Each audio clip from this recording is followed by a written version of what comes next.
ಇಂದೇ ಡೌನ್ಲೋಡ್ ಮಾಡಿ ಮತ್ತು ನಿಮ್ಮ ನೆಚ್ಚಿನ ಶೋಗಳನ್ನು ಆನಂದಿಸಿ.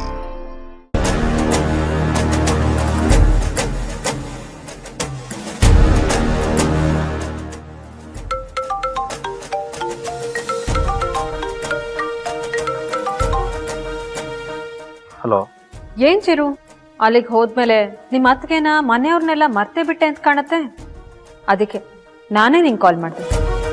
ಸಾರಿ ಅದಕ್ಕೆ, ಇಲ್ಲಿ ನರಸಿಂಹ ಮತ್ತು ಸಂಜನಾ ಅವ್ರ ಹೆಸರಲ್ಲಿ ಪೂಜೆ ಇಟ್ಕೊಂಡಿದ್ದಾರೆ.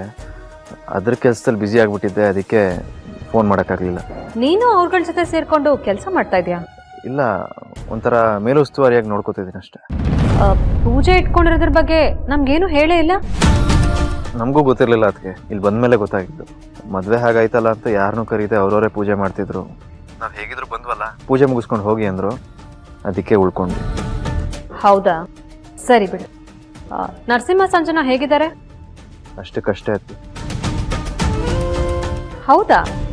ಒಬ್ರು ಕಂಡ್ರೆ ಒಬ್ರಿಗಾಗಲ್ಲ, ಅದರಿಂದ ಮನೆಯವರೆಲ್ರಿಗೂ ಬೇಜಾರಾಗಿದೆ. ಅದಕ್ಕೆ ಪೂಜೆ ಇಟ್ಕೊಂಡಿದ್ದಾರೆ. ನಾನು ದೀಪ ಅವ್ರು ಸೇರಿಕೊಂಡು ಅವರಿಬ್ರನ್ನ ಒಂದು ಮಾಡೋಕ್ಕೆ ಏನೇನೋ ಪ್ರಯತ್ನ ಪಟ್ವಿ, ಆದರೆ ಅದು ವರ್ಕೌಟ್ ಆಗ್ತಾಯಿಲ್ಲ. ಇಲ್ಲಿದ್ದಾಗ ದೀಪ ನಿನ್ನ ಹಿಂದೆ ಅಲಿತಿದ್ವಿ, ನಾವು ಹೇಳ್ದಂಗೆ ಮಾಡ್ತಿದ್ವಿ. ಅದೇ ಅವ್ರ ಅಪ್ಪನ ಮನೆಗೆ ಹೋದ ಕೂಡಲೇ ನಿನ್ನನ್ನು ಅವಳಿಗೆ ಹೇಗೆ ಬೇಕೋ ಹಾಗೆ ಬಳಸ್ಕೊತಾ ಇದ್ದಾಳ. ನಿನಗೂ ಇದೆಲ್ಲ ಬೇಕಿರಲಿಲ್ಲ. ಹಲೋ. ಹಾ ಚಿರು, ಹೇಳು. ಅಲ್ಲೆಲ್ಲರೂ ಓಕೆ ಅಲ್ವಾ? Everything is fine. ನೀನು ಆರಾಮಾಗಿರು, ಯಾವುದಕ್ಕೂ ತಲೆ ಕೆಡಿಸ್ಕೋಬೇಡ. ಸರಿ ಅದಕ್ಕೆ. Okay Chiru, good night. Good night ಅದಕ್ಕೆ.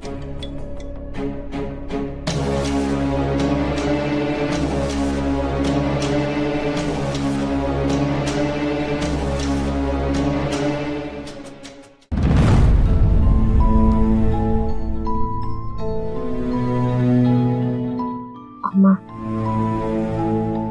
ಅಣ್ಣನ ಮೇಲೆ ಕೋಪ ಇನ್ನೂ ಕಡಿಮೆ ಆಗಿಲ್ವಾ? ಅವ್ನು ಮಾಡಿರೋ ಕೆಲಸಕ್ಕೆ ಅವನ ಮೇಲೆ ಬರೀ ಕೋಪ ಅಲ್ಲ, ಇಡೀ ಜೀವನ ಅವನ ದ್ವೇಷಿಸ್ಬೇಕು ಅನಿಸ್ತಾ ಇದೆ. ಅಣ್ಣ ನಿಜವಾಗ್ಲೂ ಹಿಂಗ್ ಮಾಡ್ದ ಅಂತ ನೀನ್ ನಂಬ್ತೀಯ? ನಮ್ದೇ ಇನ್ನೇನೆ ಮಾಡ್ಲಿ, ಎಲ್ರೂ ಮುಂದೆ ತಲೆ ತಗ್ಗಿಸ್ಕೊಂಡು ನಿಂತ್ಕೊಂಡಲ್ಲ, ಆಗ್ಲೇ ಗೊತ್ತಾಗಿದ್ದು ಈ ಕೆಲ್ಸನ ಇವನೇ ಮಾಡಿರೋದು ಅಂತ. ಇಲ್ಲ ಅಮ್ಮ, ನನ್ಗೆ ಯಾಕೋ ಈ ಕೆಲ್ಸನ ಅಣ್ಣ ಮಾಡಿಲ್ಲ ಅನ್ಸುತ್ತೆ. ಮತ್ತೆ ಯಾಕೆ ತಲೆ ತಗ್ಗಿಸ್ಕೊಂಡು ನಿಂತ್ಕೊಂಡ? ಏನೋ ಕಾರಣ ಇರುತ್ತೆ, ಅದಕ್ಕೆ ಯಾಕೆ ತಲೆ ಕೆಡ್ಸ್ಕೊತಿದ್ಯಾ? ಬಿಡಮ್ಮ. ನೀನ್ ಕ್ಷಮಿಸ್ಬೋದಮ್ಮ, ಆದ್ರೆ ನಾನಂತೂ ಕ್ಷಮಿಸಲ್ಲ. ಅದ್ಕೆ ಅಂತ ಎಷ್ಟು ಪ್ರೀತಿಯಿಂದ ತಂದ್ಕೊಟ್ಟಿದ್ದೆ ಆ ಸೀರೆನ ಅನ್ಯಾಯವಾಗಿ ಸುಟ್ಟು ಹಾಕ್ಬಿಟ್ಟ. ನಮ್ಗೇನ್ ಬೇಜಾರಾಗಿಲ್ಲ ಬಿಡಮ್ಮ. ನನಗ್ ಬೇಜಾರಾಗಿದೆ ಅವ್ನು ಮಾಡಿರೋ ಕೆಲಸದಿಂದ.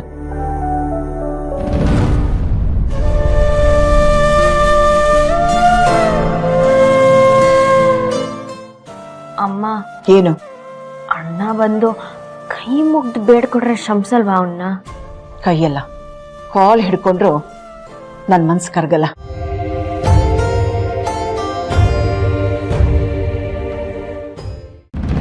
ಅಮ್ಮ ಪ್ಲೀಸ್ ಅಮ್ಮ, ಕ್ಷಮಿಸಮ್ಮ. ನನ್ ಕಾಲ್ ಬಿಡಕ್ ಹೇಳು ಅವನಿಗೆ. ಅಮ್ಮ ನೀ ಕ್ಷಮಿಸೋರ್ಗು ನಾನು ಕಾಲ್ ಬಿಡಲ್ಲ. ನಾನ್ ಕ್ಷಮಿಸಲ್ಲ ಕಣ. ನಾನ್ ಬಿಡಲ್ಲ. ಅಮ್ಮ ಇಷ್ಟು ಕೇಳ್ಕೊತಿದ್ದಾನಲ್ವಾ ಅಮ್ಮ, ಕ್ಷಮಿಸ್ಬಿಡು. ಅದಂಗೆ ಅಷ್ಟು ಸುಲಭವಾಗಿ ಅದಕ್ಕೆ ಕ್ಷಮಿಸ್ಬಿಡು ಅವನ್ನ ಅಂತ ಹೇಳ್ತಿದ್ಯಾ? ಹೆಂಡತಿ ಕೊಟ್ಟಿರೋ ಸೀರೆನ ಯಾರಾದ್ರೂ ಸುಟ್ಟು ಹಾಕ್ತಾರೇನೆ? ನೋಡು ಹೆಂಗ್ ಸುಟ್ಟಿದೆ, ಒಳ್ಳೆ ಹಣ್ಣು ಸುಟ್ಟು ಬೆಕ್ಕಿಂತರ. ಹೆಂಗ್ ಕತ್ತರಿಸಿದ್ರು ಉಟ್ಕೊಳ್ಳೋಕೆ ಆಗಲ್ಲ. ಅತ್ತೆ, ನೀ ಸುಮ್ನೆ ಉರಿಯೋ ಬೆಂಕಿಗೆ ತುಪ್ಪ ಸುರಿಬೇಡ, ಹೋಗ ಆ ಕಡೆ. ನಾನು ಎಲ್ಲೂ ಹೋಗಲ್ಲ. ಏನ ಮಾಡ್ಕೋತೀಯಾ? ಅಂಬುಜಾ, ಇವ್ನಿಗೆ ಕಾಲ್ ಬಿಡಕ್ ಹೇಳು. ನೀ ಕ್ಷಮಿಸೋರ್ಗು ನಾನು ನಿನ್ ಕಾಲ್ ಬಿಡಲ್ಲ. ನರಸಿಂಹ ಅವರೇ, ಏನು ಮಾಡ್ತಿದ್ದೀರಾ? ಪ್ರೀತಿಯಿಂದ ಕ್ಷಮಿಸು ಅಂತ ಕೇಳ್ಕೊತಾ ಇದೀನಿ. ಪಾಪ ಅಷ್ಟೊಂದು ಕೇಳ್ಕೊಳ್ತಿದ್ದಾರೆ, ಕ್ಷಮಿಸ್ಬಿಡಿ ಅತ್ತೆ.